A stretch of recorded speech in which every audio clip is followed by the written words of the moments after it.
नमस्कार दोस्तों, मेरा नाम रविकांत है। हम लोग यहाँ पर प्राचीन भारतीय इतिहास की सीरीज़ कंप्लीट करने की ओर अग्रसर हैं। पिछली वीडियो में हमने वैदिक सभ्यता के बारे में पढ़ा था। उसी क्रम में आज हम महाजनपद के बारे में पढ़ेंगे कि महाजनपदों का उदय कैसे हुआ, कौन कौन से महाजनपद थे और इनकी राजधानियाँ क्या थीं और ये किस राज्य में स्थित थे। तो जैसा कि हमने ऋग्वैदिक काल में पढ़ा था कि प्रशासनिक इकाइयों का हमने क्रम पढ़ा था। वहाँ पर सबसे छोटी इकाई कुल थी, उसके बाद में ग्राम, फिर विश्व, उसके बाद में जन। तो यही जन उत्तर वैदिक काल में जनपद बन गए। उत्तर वैदिक काल में जनपद बन गए और आगे जाके बुद्ध के समय में यही जनपद महाजनपदों में इनका विकास हो गया। ये जनपद महाजनपदों के में इनका विकास कैसे हुआ, हमने पहले पढ़ा था कि लोहे की खोज हो चुकी थी। लोहे की खोज होने की वजह से कृषि का विकास हुआ और कृषि के विकास होने की वजह से यहाँ पर आर्थिक स्थिति इनकी बहुत अच्छी हो गई और धीरे धीरे विकास होकर एक बहुत बड़े क्षेत्र में इनका विस्तार हो गया, जिनको महाजनपद कहा गया। इन महाजनपदों की जानकारी हमें एक बौद्ध ग्रंथ है जिसका नाम है अंगुत्तर निकाय, वहाँ से मिलती है। अंगुत्तर निकाय के अलावा एक जैन ग्रंथ है जिसका नाम है भगवती सूत्र। तो भगवती सूत्र से भी हमें महाजनपदों की जानकारी मिलती है। कौन कौन से महाजनपद थे, इस पर एक नज़र डाल लेते हैं, क्योंकि एग्ज़ाम में ये पूछा जाता है कि निम्नलिखित में से कोई भी एक महाजनपद दिया होगा, उसकी राजधानी कौन सी थी या फिर वो कौन से राज्य में स्थित था। तो सबसे हम पहले बात करते हैं अंग की। तो ये जो अंग महाजनपद है, इसकी राजधानी चंपा थी और ये आज के बिहार वाला जो राज्य है वहाँ पर स्थित था महाजनपद अंग। मगध, दूसरा है मगध, जिसकी राजधानी गिरिव्रज या राजगृह थी, ये भी बिहार में स्थित था।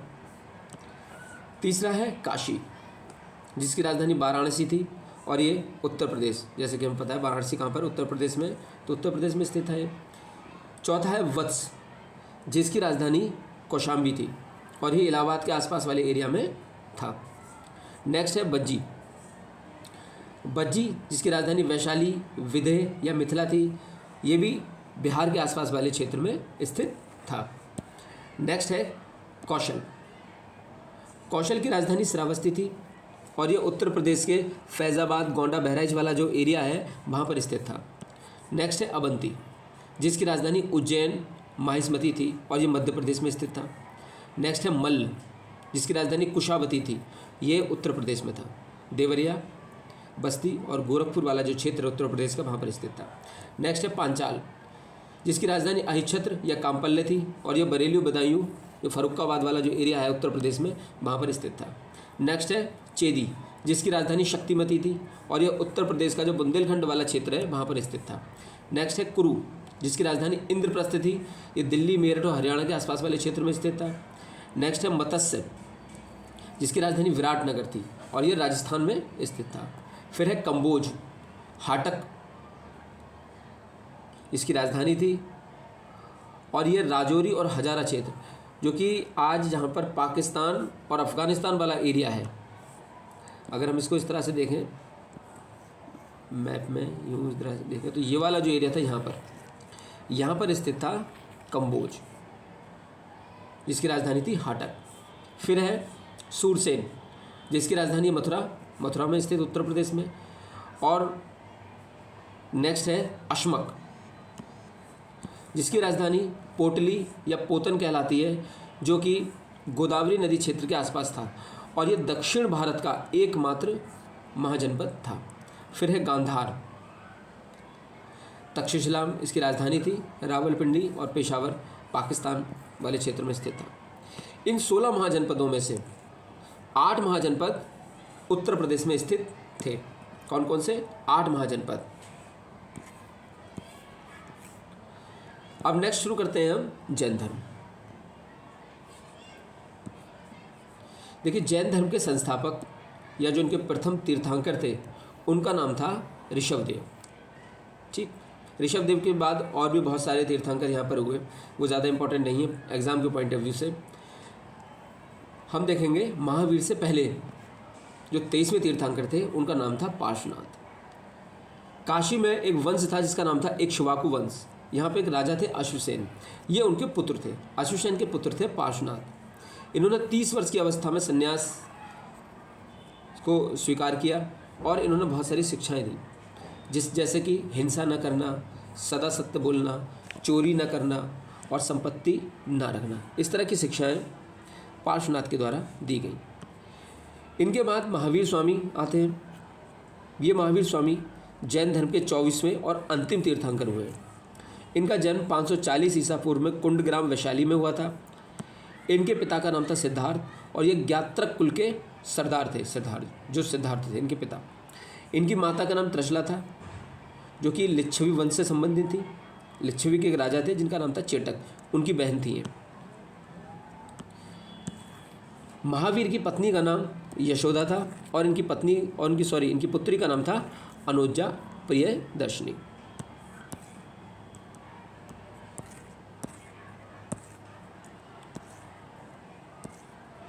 महावीर के बचपन का नाम वर्धमान था। 30 साल की उम्र में इनकी माता पिता की जब मृत्यु हो गई थी, उसके बाद इन्होंने अपने बड़े भाई नंदीवर्धन से अनुमति ली और इन्होंने सन्यासी जीवन को स्वीकार किया। फिर ये तपस्या करने के लिए चले गए।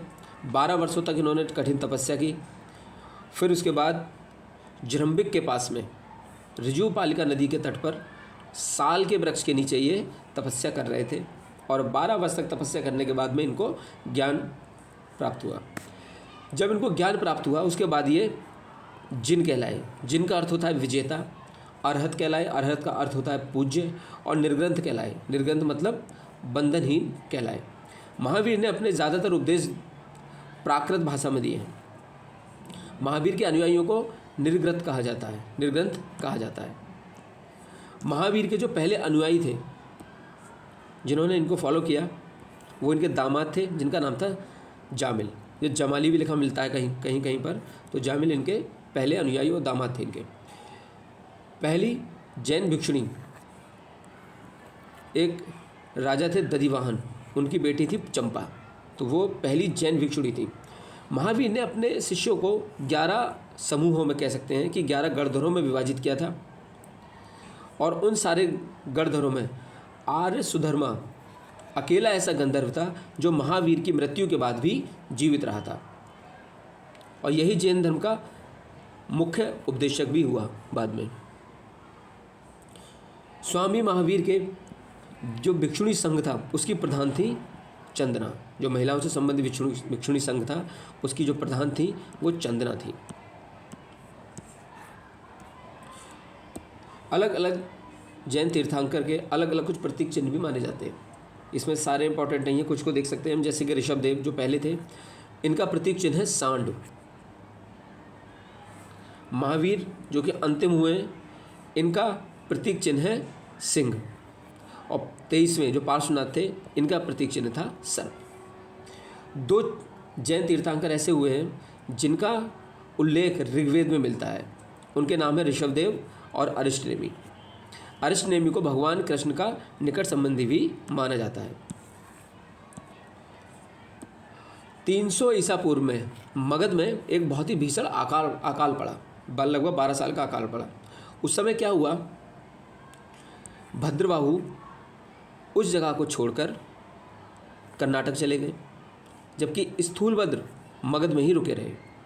अब जब काफ़ी समय बाद अकाल समाप्त हो गया तो भद्रबाहु वहाँ पे वापस लौट आए। इनका भद्रबाहु का स्थूलभद्र के साथ में मतभेद हो गया और मतभेद होने की वजह से जैन धर्म 2 वर्गों में विभाजित हो गया, अर्थात 2 संप्रदायों में बट गया। एक का नाम था श्वेतांबर, दूसरा था दिगंबर। जो स्थूलभद्र के साथ में थे या जो स्थूलभद्र के शिष्य थे वो श्वेतांबर कहलाए। इसे हम याद रख सकते हैं, सासा स्थूलभद्र और सासा श्वेतांबर, तो सासा श्वेतांबर। बाकी दूसरा जो बचा भद्रबाहु के जो शिष्य थे वो दिगंबर कहलाए। स्थूलभद्र के जो शिष्य हैं श्वेतांबर थे और श्वेत वस्त्र धारण करते थे। देखिए सा स्थूलभद्र, श्वेतांबर और श्वेत वस्त्र धारण किया करते थे। भद्रबाहु के जो शिष्य थे वो दिगंबर कहलाते थे और ये किसी भी प्रकार के वस्त्र धारण नहीं करते थे, अर्थात ये नग्न अवस्था में रहते थे। बाद में जैन धर्म की बहुत सारी बैठक हुई जिसको संगीतियाँ कहते हैं, जैन संगीतियाँ। सबसे पहली जो संगीति थी वो पाटलिपुत्र में हुई थी, जिसकी अध्यक्षता की थी स्थूल भद्र ने। दूसरी जैन संगीति बल्लभी गुजरात में हुई थी, जिसकी अध्यक्षता की थी क्षमा श्रवण ने। जैन धर्म के त्रिरत्न माने जाते हैं, जो उनके सिद्धांत हैं जिनको फॉलो करना कहा जाता है कि सम्यक दर्शन, सम्यक ज्ञान और सम्यक आचरण। अब जो त्रिरत्न हैं इनको ठीक तरह से फॉलो तभी कर पाएंगे जब जैन धर्म के 5 जो महाव्रत हैं इनका पालन किया जाए। वो कौन कौन से हैं? अहिंसा, सत्यवचन, अस्त्य, अपरिग्रह और ब्रह्मचर्य। तो अभी हमने पीछे देखा था कि जो ये 4 हैं ये इनके 23वें जो तीर्थंकर थे पार्श्वनाथ, इनके द्वारा जोड़े गए थे। और इसमें जो 5वां है ब्रह्मचर्य, ये स्वामी महावीर के द्वारा जोड़ा गया है 5वां। तो जो 5वां महाव्रत है ये महावीर स्वामी के द्वारा जोड़ा गया है। जैन धर्म के 4 वर हैं: शिक्षा, अन्न, चिकित्सा, आवास। इन 4 वरों के सिद्धांत ने इसे लोकप्रिय बनाने में मदद की है।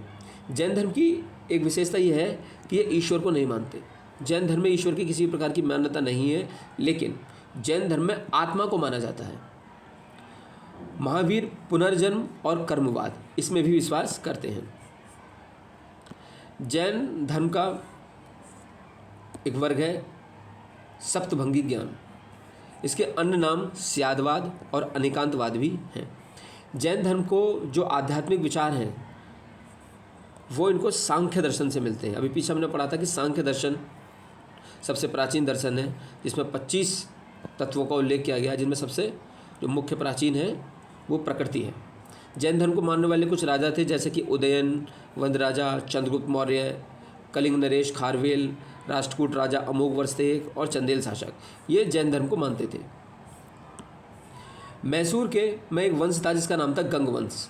यहाँ के मंत्री थे चामुंड। इनके प्रोत्साहन से कर्नाटक के श्रवण बेलगोला जगह पर 10वीं शताब्दी में एक विशाल बाहुबली की मूर्ति बनाई गई थी, जिसको गोमतेश्वर की मूर्ति भी कहा जाता है। गोमतेश्वर की मूर्ति जो है ये कायोत्सर्ग मुद्रा में, अर्थात ये खड़ी मुद्रा में बनी हुई है। महावीर तपस्या की इस मुद्रा में वह अपने चारों ओर के वातावरण से अनभिज्ञ हैं। इसमें इस तरह से दिखाया गया है कि जो महावीर स्वामी हैं अपने चारों ओर के वातावरण से अनभिज्ञ हैं, कि उनके चारों ओर क्या हो रहा है कुछ पता नहीं चलता है। उनके पैरों में सांप लपेटे हुए हैं, चींटियों ने मिट्टी के घनौंदे बना दिए हैं, और ये 18 मीटर ऊंची है, और ये एक ही चट्टान को काट कर बनाई गई है, अर्थात ये एकाश्म है, अर्थात एक ही पत्थर से बनी हुई है। खजुराहो में भी जैन मंदिर बने हुए हैं, जिनका निर्माण चंदेल शासकों के द्वारा किया गया था। और मौर्योत्तर में, मतलब मौर्य के बाद मथुरा एक ऐसा क्षेत्र था जो जैन धर्म के लिए बहुत फेमस हुआ। मथुरा कला का संबंध जैन धर्म से ही है। जैन तीर्थंकरों की जीवनी भद्रबाहु द्वारा रचित एक रचना है जिसका नाम है कल्पसूत्र, वहाँ से हमें मिलती है।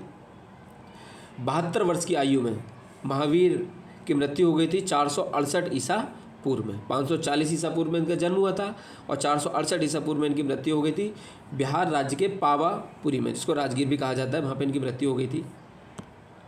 जिस समय इनकी मृत्यु हुई थी तो उस समय मल्ल, अभी हमने पीछे देखा था मल्ल एक महाजनपद था, तो मल्ल के राजा थे सृष्टिपाल। इन्हीं के समय में महावीर स्वामी को निर्वाण प्राप्त हुआ था। तो ये रहा जैन ग्रंथ और महाजनपद। आज के लिए इतना ही रखते हैं। नेक्स्ट वीडियो में हम देखेंगे बौद्ध धर्म। तब तक के लिए goodbye, thank you, all the best.